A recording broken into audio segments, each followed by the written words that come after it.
Hi friends, welcome to my channel. First time ನನ್ನ channel ನೋಡ್ತಾರೆ, subscribe ಮಾಡ್ಕೊಳ್ಳಿ friends. Night ಡ್ಯೂಟಿಯಲ್ಲಿ ಒಂದು 5 ಬ್ಲೌಸ್ ರೆಡಿ ಮಾಡಿದ್ದೆ. ಆಲ್ರೆಡಿ ಬೆಳಗ್ಗೆನೇ 2 ಬ್ಲೌಸ್ ಕೊಟ್ಟೆ. ಇದು ನೋಡಿ, ಇದು 3 ಬ್ಲೌಸ್ ಇದೆ. ಅದು ಆಲ್ರೆಡಿ ಬೆಳಗ್ಗೆನೇ ಕೊಟ್ಟಿರೋದು, ಅದು ವೀಡಿಯೋ ಮಾಡ್ಕೊಳಕ್ಕಾಗಲಿಲ್ಲ. ಹಂಗಾಗಿ ನೈಟ್ ಡ್ಯೂಟಿ ಅಂದರೆ ಒಂದೊಂದ್ಸಲ ನೈಟ್ ಡ್ಯೂಟಿ ಮಾಡಬೇಕಾಗುತ್ತೆ. ನಾನಂತೂ ಅದು ಮಾಡೇ ಮಾಡ್ತೀನಿ. ಯಾಕಂದರೆ ನಾವೆಷ್ಟೇ ಟೈಲರಿಂಗಲ್ಲಿ ಮಾಡೋಕ್ಕಾಗಲ್ಲ ಅಂದ್ರೂ ಒಂದೊಂದ್ಸಲ ಇವಾಗ ಹಬ್ಬಗಳ ಟೈಮಲ್ಲಿ ಏನಾದ್ರು ಫಂಕ್ಷನ್ದು ಬೇರೆಯವ್ರಿಗೆ ಕೊಡೋಣ ಅಂದರೆ ಅಂದರೆ ಇವಾಗ ನಾವು ಕೊಡ್ತಾ ಇಲ್ಲ, ಆದ್ರೂ ಕೊಡ್ತೀವಿ ಅಂದ್ರೂ ಹಬ್ಬಗಳ ಟೈಮಲ್ಲಿ ಅಂಥ ಟೈಮ್ಗಳಲ್ಲಿ ಮಾಡಿಕೊಡಲ್ಲ. ಆ ಟೈಮಲ್ಲಿ ಇವಾಗ ಹೇಳಿಲ್ವ, ಉಕ್ಸ್ ಆಗಲಿ ಎಮ್ಮಿಂಗ್ ಆಗಲಿ ಎಲ್ಲ ಪ್ರತಿಯೊಂದೂ ನಾವೇ ಮಾಡ್ಕೋಬೇಕಾಗುತ್ತೆ. ಅಂಥ ಟೈಮಲ್ಲಿ ಇವಾಗ ಸ್ಟಿಚಿಂಗು ಮಾಡಬೇಕು, ಎಮ್ಮಿಂಗ್ ಉಕ್ಸ್ ಹಾಕಬೇಕು. ಇವಾಗ ಅವ್ರನ್ನೇ ಕಾಯ್ಕೊಂಡು ಕೂತ್ಕೊಳ್ಳೋಕ್ಕಾಗಲ್ಲ. ಇವಾಗ ಬೆಳಗ್ಗೆನೇ ಕೊಡಬೇಕು ಅಂದರೆ ಇವಾಗ ರೆಡಿ ಮಾಡಿ ಅದಕ್ಕೆ ಉಕ್ಸು ಫಾಲು ಎಲ್ಲ ಹಾಕಿ ರೆಡಿ ಮಾಡೇ ಕೊಡಬೇಕಾಗುತ್ತೆ. ಓಕೆನಾ. ಒಟ್ಟಿನಲ್ಲಿ ಈ ಟೈಲರಿಂಗ್ ಕೆಲಸ ಕಲ್ತ್ಕೊಂಡ್ರೆ ಮಾತ್ರ ನೀವು ಜೀವನ ಪರ್ಯಂತ ಅನ್ನ ತಿನ್ಬೋದು, ಅದಂತೂ ಹೇಳ್ತೀನಿ. ಯಾರೇ ಆದರೂ ಅಷ್ಟೇ, ನನ್ನ ಪ್ರಕಾರ ಒಂದು 100ಕ್ಕೆ 90 ಭಾಗ ಇದನ್ನೇ ಚೂಸ್ ಮಾಡ್ಕೋತಾರೆ. ಏನಕ್ಕಪ್ಪ ಅಂದರೆ ಅಟ್ಲೀಸ್ಟ್ ಮನೇಲಿ ಎಷ್ಟಾಗುತ್ತೆ ಅಷ್ಟು ದುಡಿಯೋಣ.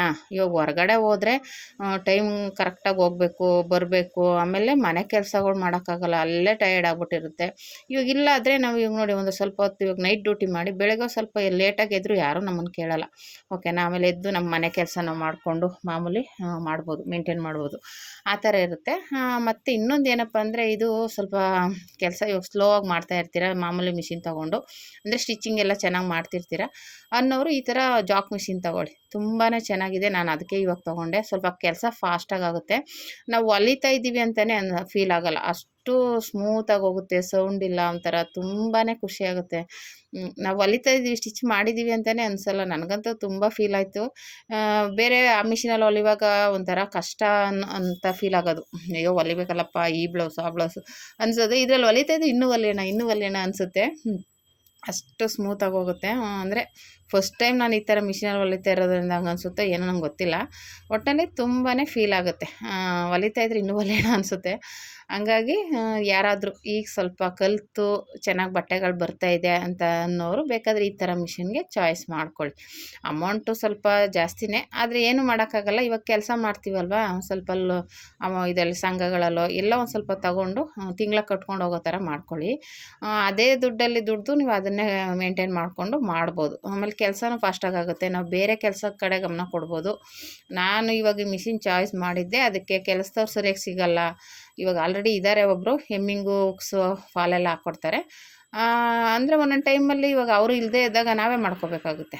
ಹಾಗಾಗಿ ಈ ಥರ ಕೆಲಸಗಳು ಫಾಸ್ಟಾಗಾದಾಗ ಬೇಗ ಬೇಗ ಹೊಲ್ದುಬಿಟ್ಬೇಕಂದ್ರೆ ನಾವು ಆರಾಮಾಗಿ ರೆಸ್ಟ್ ಮಾಡ್ಬೋದು, ಸ್ವಲ್ಪ ಬೇರೆ ಕೆಲಸಗಳು ಮಾಡ್ಬೋದು. ಇನ್ನೂ ಏನಾದರೂ ಬೇರೆ ಥರ ಟ್ರೈ ಮಾಡೋಕ್ಕೆ ಈಸಿ ಆಗುತ್ತೆ. ಓಕೆನಾ. ಹಂಗಾಗಿ ನೀವು ಯಾರಾದರೂ ಈ ಥರ ಮಿಷಿನ್ನ ತೊಗೋಬೇಕು ಅಂದ್ಕೊಂಡಿರೋರು ಆರಾಮಾಗಿ ತೊಗೋಬೋದು. ಆದರೆ ಸ್ವಲ್ಪ ಅಮೌಂಟನ್ನ ಸೇವ್ ಮಾಡಿಕೊಂಡು ತೊಗೊಳ್ಳಿ. ಇಲ್ಲ ಈಗ ಸಂಘಗಳಲ್ಲಿ ಇದ್ದೇ ಇರುತ್ತಲ್ವ, ಈಗಂತೂ ತುಂಬ ಜನ ಸಂಘಗಳಲ್ಲಂತೂ ಇದ್ದೇ ಇರ್ತಾರೆ. ತೊಗೊಂಬಿಟ್ಟು ಆರಾಮಾಗಿ ತಿಂಗಳ ಕಟ್ಕೊಂಡೋಗಿ. ಆವಾಗ ನಿಮಗೆ ಘಾಸಿ ಅನಿಸಲ್ಲ. ಅದೇ ದುಡ್ಡಲ್ಲಿ ನೀವು ಅದಕ್ಕೆ ಅಂತಲೇ ಫಸ್ಟೇ ಎತ್ತಿಕ್ಬಿಡಿ. ಆವಾಗೇನಾಗುತ್ತೆ, ನೀವು ಆರಾಮಾಗಿ ಇದು ಮಾಡ್ಬೋದು. ಇಲ್ಲ ದುಡ್ಡು ಒಟ್ಟಿಗೆ ಇಲ್ಲ ಸೇವ್ ಮಾಡ್ತೀವಿ ಅಂದರೆ ಅದಕ್ಕೆ ಅಂತಲೇ ಒಂದಿಷ್ಟು ಅಮೌಂಟನ್ನ ಸೈಡ್ಗೆ ಇಟ್ಬಿಡಿ. ಆಮೇಲೆ ಬೇರೆ ಕೆಲಸಕ್ಕೆ ಯೂಸ್ ಮಾಡ್ಕೊಂಡು ಆ ಥರನೂ ಮಾಡ್ಬೋದು. ಈ ಥರ ಸೇವ್ ಮಾಡ್ತೀವಿ ಅನ್ನೋದು ತುಂಬಾ ಕಷ್ಟ. ಇವಾಗ ಸಂಘಗಳಲ್ಲಿ ತೊಗೊಂಬಿಟ್ರೆ ಒಂದು 25,000, ಆಮೇಲೆ ಅದನ್ನು ತಿಂಗಳ ಕಟ್ಕೊಂಡು ಹೋಗ್ಬೋದು. ಅವಾಗೇನಾಗುತ್ತೆ, ನಾವು ಕಟ್ಟಬೇಕು ಅನ್ನೋ ಭಯನೂ ಇರುತ್ತೆ. ಅವಾಗ ನಾವು ಅದಕ್ಕೆ ಅಂತಲೇ ಒಂದು ಸಪ್ರೇಟಾಗಿ ಅಮೌಂಟ್ ಎತ್ತಿಕ್ತೀವಿ. ಓಕೆನಾ. ಯಾವುದೇ ಆದರೂ ಅಷ್ಟೇ, ಇದೆ ಅಲ್ಲ, ಇಲ್ಲ ಚೀಟಿ ಆಗಲಿ ಇಲ್ಲ ಈ ಥರದ್ದಾಗಲಿ, ಅವಾಗ ನಮಗೆ ಜವಾಬ್ದಾರಿ ಇರುತ್ತೆ, ಕಟ್ಟಲೇಬೇಕು ಅನ್ನೋದಿರೋದ್ರಿಂದ ನಾವೇನು ಮಾಡ್ತೀವಿ, ಫಸ್ಟ್ ಅದನ್ನು ಸೈಡ್ಗೆ ಇಟ್ಬಿಟ್ಟು ಬೇರೆ ಕೆಲಸಗಳಿಗೆ ಯೂಸ್ ಮಾಡ್ತೀವಿ. ಅವಾಗೇನಾಗುತ್ತೆ, ಖರ್ಚು ನಾವು ಎಲ್ಲಿಗೆ ವೇಸ್ಟ್ ಮಾಡಲ್ಲ, ಅದಕ್ಕೆ ಅಂತಲೇ ಸಪ್ರೇಟ್ ಅಮೌಂಟ್ ಹೋಗುತ್ತೆ. ಹಂಗಾಗಿ ಆ ಥರ ಮಾಡಿ. ಓಕೆನಾ. ಇದೆ ಅಂತಲ್ಲ, ಯಾವ್ದಾರು ಒಂದು ಚೀಟಿ ಹಾಕೋದಾಗಲಿ ಏನಾದರೂ ಆಗಲಿ, ಇವಾಗ ಸಂಘಗಳಲ್ಲಿ ತೊಗೊಂಡು ಏನೋ ಒಂದು ಇವಾಗ ಹೇಳ್ದಂಗೆ ಮಿಷಿನ್ ತೊಗೊಂಡು ಆ ಥರ ಇನ್ನೂ ಬೇರೆ ಬೇರೆ ಐಟಮ್ನ ತೊಗೊಂಡು ಮಾಡ್ಬೋದು. ಓಕೆನಾ. ಅಂದರೆ ನಾವು ಒಟ್ಟಿಗೆ ಅಮೌಂಟೆಲ್ಲ ಹಾಕಿ ಮಾಡೋಕ್ಕಾಗಲ್ಲ. ನಾವು ಈ ಥರ ಸಂಘಗಳಲ್ಲಿ ತೊಗೊಂಡು ಇಲ್ಲ ಚೀಟಿ ಹಾಕ್ಕೊಂಡು ವ್ಯವಹಾರ ಮಾಡ್ಬೋದು. ಚೀಟಿದಂತೂ ಸ್ವಲ್ಪ ಹುಷಾರಾಗಿ ಮಾಡಿ. ಯಾಕಂದರೆ ನಾವು ಎಷ್ಟೇ ಪರಿಚಯ ಇದ್ದರೂ, ಎಷ್ಟೇ ಸ್ವಂತ ಮನೆ ಇದ್ದರೂ ಅದನ್ನು ಮೋಸ ಮಾಡಿರೋರು ಎಷ್ಟೋ ಜನ ಇದ್ದಾರೆ. ಹಂಗಾಗಿ ನಂಬಿಕೆ ನೋಡಿ ಮಾಡಿ. ಓಕೆನಾ. ಚೀಟಿಗಳದ್ದು ಎಷ್ಟೇ ನಂಬಿಕೆ ಇದ್ದರೂ ಹೇಳೋಕ್ಕಾಗಲ್ಲ. ಒಂದು ಕಡೆ ಎಷ್ಟೇ ಮನೆಯೇ ಸ್ವಂತ ಮನೆ, ಏಕೆಂದರೆ ನಮ್ಮ ಮನೆ ಕಡೆನೇ ಆಗಿತ್ತು, ನಮ್ಮ ಹಿಂದೆಗಡೆ ರೋಡಲ್ಲೇ ಸ್ವಂತ ಮನೆ ಇದ್ರೂ ಅವರು ಅಮೌಂಟ್ ಎತ್ಕೊಂಡು ಹೋಗ್ಬಿಟ್ಟಿದ್ರು. ಹಾಗಾಗಿ ಚೀಟಿಗಳ್ದು ಹಾಕೋರಿದ್ರೆ ನಂಬಿಕೆ ನೋಡಿ ಮಾಡಿ ಹಾಕಿ, ಓಕೆನಾ. ಒಟ್ನಲ್ಲಿ ಅದು ಹಾಕಿದ್ರೂ ಬೆನಿಫಿಟ್ ಇದೆ, ಚೀಟಿಗಳು ಹಾಕಿದ್ರೂ. ಆದರೆ ಅದೇ ಹೇಳಿರೋ, ನಂಬಿಕೆ ಇರಬೇಕು. ಕರೆಕ್ಟಾಗಿ ನಿಮ್ಗೆ ಹಾಕಿರೋ ದುಡ್ಡು ಬರುತ್ತೆ ಅನ್ನೋ ಒಂದು ಕಾನ್ಫಿಡೆಂಟ್ ಇದ್ದರೆ ಹಾಕಬೇಕು. ಇಲ್ಲ ಅಂದರೆ ಆದರೂ ಕಷ್ಟ ಬೇಡ ಅಂದಿದ್ರೆ ಬ್ಯಾಂಕಲ್ಲೇ ಆರ್ ಡಿ ಕಟ್ಟಿ, ತಿಂಗಳಿಗಿಷ್ಟು ಅಂತಂದರೆ ಬಡ್ಡಿ ಸ್ವಲ್ಪ ಕಡಿಮೆನೇ, ಆದರೆ ಸೇಫ್ ಇರುತ್ತೆ. ಬ್ಯಾಂಕಲ್ಲಿ ತಿಂಗಳಿಗಿಷ್ಟು ಅಂತ ಕಟ್ಕೊಂಡು ಹೋದ್ರೂ ಆಗುತ್ತೆ. ಅದರಲ್ಲೇನಿಲ್ಲ, 500 ರೂಪಾಯಿ, 1000 ರೂಪಾಯಿ, 1000, 2000 ಎಷ್ಟಾದರೂ ಕಟ್ಬೋದು. ನೀವು ಆರ್ ಡಿ ಮಾಡಿಸ್ತೀವಿ ಅಂದರೆ ಅವರೇ ಒಂದು ಫಾರಮ್ ಕೊಡ್ತಾರೆ, ಫಿಲಪ್ ಮಾಡಿ ಪಾಸ್ಬುಕ್ ಕೊಡ್ತಾರೆ. ಅದರಲ್ಲಿ ನೀವು ತಿಂಗಳ ನಿಮ್ಮ ಅಕೌಂಟ್ಗೆ ಹಾಕ್ಬಿಟ್ರೆ ಅದು ಅದಕ್ಕೆ ಕಟ್ಟಾಗುತ್ತೆ. ಅದಕ್ಕೆ ನೀವೇ ಹೋಗಿ ಕಟ್ಟಬೇಕು ಅಂತಿಲ್ಲ, ನಿಮ್ಮ ಅಕೌಂಟ್ಗೆ ಪೇ ಮಾಡಿಬಿಟ್ರೆ ಆಟೋಮೆಟಿಕ್ಕಾಗಿ ನೀವು ಎಷ್ಟು ಪೇ ಮಾಡಿರ್ತೀರ ತಿಂಗಳ ಕಟ್ಟಾಗುತ್ತೆ. ಅದು ನೀವು ಎಷ್ಟು ವರ್ಷಕ್ಕೆ ಮಾಡಿಸಿರ್ತೀರ, 1 ವರ್ಷ ಇಲ್ಲ 2 ವರ್ಷ ಆ ಥರ ಮಾಡಿಸಿದ್ರೆ ಅದರಲ್ಲೂ ಉಳಿತಾಯ ಮಾಡ್ಬೋದು, ಓಕೆನಾ. ನಾನು ಆ ಥರನೇ ಮಾಡ್ತಿದ್ದೆ. ನಾನು ಈ ನಡುವೆ ಚೀಟಿ ಕಟ್ಕೋತೀನಿ, ಇದೆಲ್ಲ ಬಿಟ್ಟಿದ್ದೀನಿ, ಆರ್ ಡಿ ಕಟ್ತಾ ಇಲ್ಲ. ಒಂದು ಸಲ ಕಟ್ಟಿದ್ದೆ ನಾನು, ಅದು ತಿಂಗಳಿಗೆ 5,000 ಸಾವಿರ ಕಟ್ಟಿದ್ದೆ, 2 ವರ್ಷ ಕಟ್ಟಿದ್ದೆ. ಆ ಥರ ನಾನು ಯಾವುದ್ರಲ್ಲಾದರೂ ಒಂದೊಂದರಲ್ಲಿ ಇನ್ವೆಸ್ಟ್ ಮಾಡೋಕ್ಕೆ, ಈಗ ಚೀಟಿ ಹಾಕಿದ್ರೆ ಅದು ಹಾಕೋಕ್ಕಾಗಲ್ಲ, ಅದು ಮಾಡಿದ್ರೆ ಇದು ಹಾಕೋಕ್ಕಾಗಲ್ಲ ಅಂದ್ಬಿಟ್ಟು ನಾನು ಬರೀ ಚೀಟಿ ಅಷ್ಟೇ ಹಾಕೋದು. ಆರ್ ಡಿದು ಸ್ಟಾಪ್ ಮಾಡಿದ್ದೀನಿ, ಓಕೆನಾ.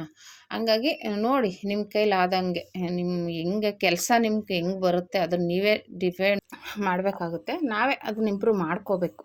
ಸುಮ್ಮನೆ ಇವಾಗ ನಾನು ಇಷ್ಟು ಹೆಚ್ಚು ಕಮ್ಮಿ 3 ವರ್ಷ ಆಯಿತು ದೊಡ್ಡ ಮಿಷಿನ್ ತೊಗೊಂಡು. ಅದಕ್ಕೆ ಮುಂಚೆ ಚಿಕ್ಕ ಮಿಷಿನೇ ಯೂಸ್ ಮಾಡ್ತಿದ್ದೆ. ಅದನ್ನು ಇವಾಗ ಅಂದರೆ ನನಗೆ ಒಂದು ಪ್ರಾಬ್ಲಮ್ ಏನಪ್ಪ ಅಂದರೆ ಇಟ್ಕೊಳ್ಳೋಕೆ ಜಾಗ ಇರಲಿಲ್ಲ. ಅದಕ್ಕೋಸ್ಕರ ಇಲ್ಲ, ಮನೇಲಿ ಇಟ್ಕೊಳ್ಳೋಕ್ಕೂ ಜಾಗ ಕಡಿಮೆ.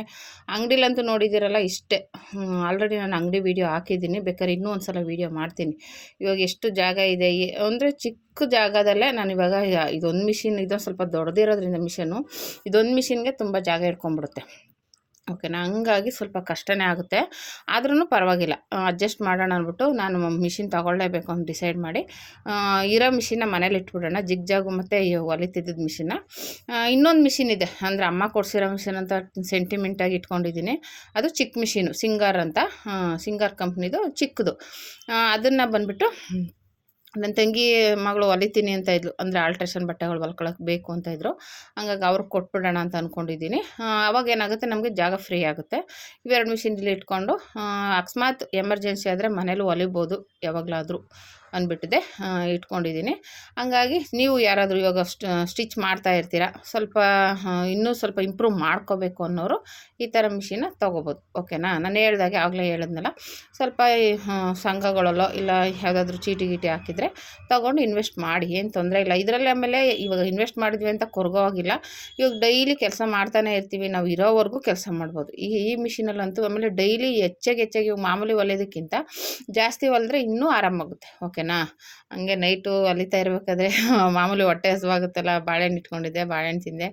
ಆಮೇಲೆ ಅಂದರೆ ನೈಟ್ ಡ್ಯೂಟಿ ಮಾಡ್ಬೇಕಾದ್ರೆ ಸ್ವಲ್ಪ ಸ್ಟ್ರೇನ್ ಆಗುತ್ತಲ್ವ, ಹಂಗಾಗಿ ನಾನು ಹಣ್ಣುಗಳೇನಾದರೂ ಇಟ್ಕೊಂಡಿರ್ತೀನಿ. ಹಾಗಾಗಿ ಸ್ವಲ್ಪ ಸ್ಟ್ರೆಂತ್ ಬರಲಿ ಅಂತ ಹಂಗೆ ಕೆಲಸ ಮಾಡೋಕ್ಕೆ ಸ್ವಲ್ಪ ಇದಾಗುತ್ತೆ. ಇಲ್ಲದೇ ಹೋದರೆ ಸುಸ್ತಾದಂಗೆ ಆಗ್ಬಿಡುತ್ತೆ. ಆಲ್ರೆಡಿ ನನಗೆ ನಿದ್ದೆ ಎಳಿತಾ ಇತ್ತು, ಕಣ್ಣು ಬಿಡೋಕ್ಕೆ ಆಗ್ತಿರ್ಲಿಲ್ಲ. ಆದರೆ ಕೊಡಲೇಬೇಕಲ್ಲ ಅನ್ನೋ ಒಂದು ಇದಕ್ಕೆ. ಆಮೇಲೆ ಈ ಮಿಷಿನಲ್ಲಿ ಫಾಸ್ಟಾಗಿ ಹೊಲಿಬೋದು, ಒಂಥರ ಖುಷಿ ಆಗುತ್ತೆ ಹೊಲಿಯೋಕ್ಕೆ. ಹಂಗಾಗಿ ಯಾರಾದರೂ ತೊಗೋಬೇಕು ಅಂತಿದ್ರೆ ತೊಗೊಳ್ಳಿ. ನಾನಂತೂ 100% ಹೇಳ್ತೀನಿ. ಆಮೇಲೆ ಕೆಲಸ ಫಾಸ್ಟಾಗಿ ಆಗುತ್ತೆ. ನೀವು ದಿನ ಇದರಲ್ಲಿ ಒಂದು ಹೊಲಿಯೋ ಬದಲು ಇವಾಗ ಮಾಮೂಲಿ ಮಿಷಿನ್ ಒಂದು ಹೊಲಿತೀರ, ಇದರಲ್ಲಿ 2 ಹೊಲಿಬೋದು. ಅಂದರೆ ಸ್ಟಾರ್ಟಿಂಗ್ ಸ್ವಲ್ಪ ಕಸಿ ಬಿಸಿ ಆಗ್ಬೋದು, ಯಾಕೆಂದರೆ ಪ್ರಾಕ್ಟೀಸ್ ಇರೋಲ್ಲ. ಆಮೇಲೆ ಫಾಸ್ಟಾಗಿ ಹೋಗುತ್ತೆ, ಅದರಲ್ಲಿ ಕಮ್ಮಿ ಮಾಡ್ಕೊಳ್ಳೋದೈತೆ, ತೊಂದರೆ ಏನಿಲ್ಲ. ನಿಮ್ಗೆ ಕಮ್ಮಿ ಬೇಕಾ ಕಮ್ಮಿ ಇಟ್ಕೊಂಡು ಸ್ಟಿಚ್ ಮಾಡಿ, ಆಮೇಲೆ ಒಂದಷ್ಟು ದಿನ ಪ್ರಾಕ್ಟೀಸ್ ಆದಮೇಲೆ, ನಾನಿವಾಗ ಕಮ್ಮಿನೇ ಇಟ್ಕೊಂಡು ಹೊಲಿತಾ ಇರೋದು. ಆಮೇಲೆ ಚೆನ್ನಾಗಿ ಹೊಲಿದ್ಮೇಲೆ ಇನ್ನೂ ಜಾಸ್ತಿ ಮಾಡ್ಕೋಬೋದು, ಓಕೆನಾ. ಹೇಳಿಲ್ವ, 5,000ವರೆಗೂ ಇದೆ, 100ರಿಂದ 5,000ವರೆಗೂ ಇದೆ. ಅದರಲ್ಲಿ ನಾನು ಮಿನಿಮಮ್ 1,000 ಇಲ್ಲ 1,500 ಇಟ್ಟಿರ್ತೀನಿ. ಫಾಸ್ಟಾಗಿ ಬೇಕು ಅಂದರೆ 2, 2.5, 3 ಆ ಥರ ಇಟ್ಕೋಬೋದು, ಫಾಸ್ಟಾಗಿ ಹೋಗುತ್ತೆ.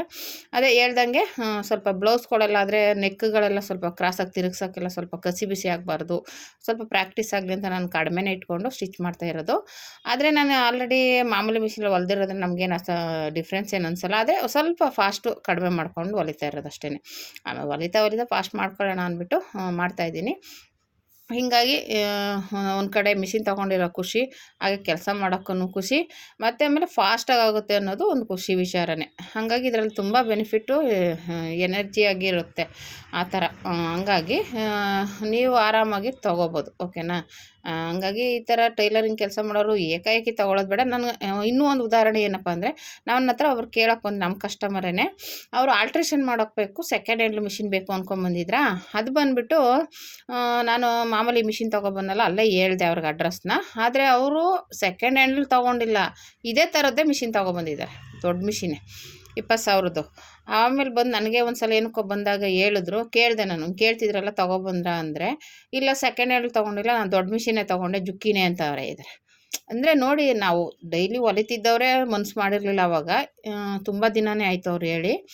ಅಂಥವರು ಬರೀ ಆಲ್ಟ್ರೇಷನ್ ಮಾಡೋಕ್ಕೇ ಆ ಥರದ ಮಿಷಿನ್ ತೊಗೊಂಡಿದ್ದಾರೆ ಅಂದರೆ, ಅವರು ಎಲ್ಲ ಯೋಚನೆ ಮಾಡಿ ಬೆನ್ನೋವು ಬರಬಾರ್ದು, ಕೆಲಸ ಫಾಸ್ಟಾಗಿ ಆಗಬೇಕು, ಈ ಮುಂದಕ್ಕೂ ಫ್ಯೂಚರ್ಗೆ ಒಳ್ಳೇದಾಗಬೇಕು ಅನ್ನೋದು ಯೋಚನೆ ಮಾಡಿ ತೊಗೊಂಡಿದ್ದಾರೆ. ಓಕೆನಾ. ಅಕಸ್ಮಾತ್ ಮುಂದಕ್ಕೆ ಹೊಲಿತೀವಿ ಅಂದರೆ ಅದಕ್ಕೂ ಯೂಸ್ ಆಗಬೇಕು, ಆ ಥರದ್ದು ಯೋಚನೆ ಮಾಡಿ ತೊಗೊಂಡಿರೋದು ಮಿಷಿನ್ನ ಅವರು.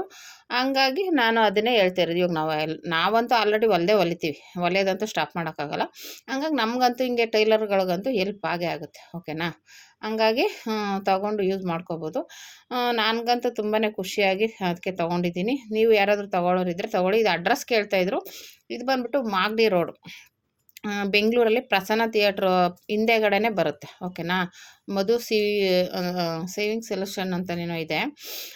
ಆರಾಮಾಗಿ ತೊಗೋಬೋದು. ಎಲ್ಲ ಥರದ ಮಿಷಿನು ಸಿಗುತ್ತೆ ನಿಮಗೆ ಅಲ್ಲಿ ಅವ್ರ ಹತ್ರ. ಓಕೆನಾ. Thank you for watching friends.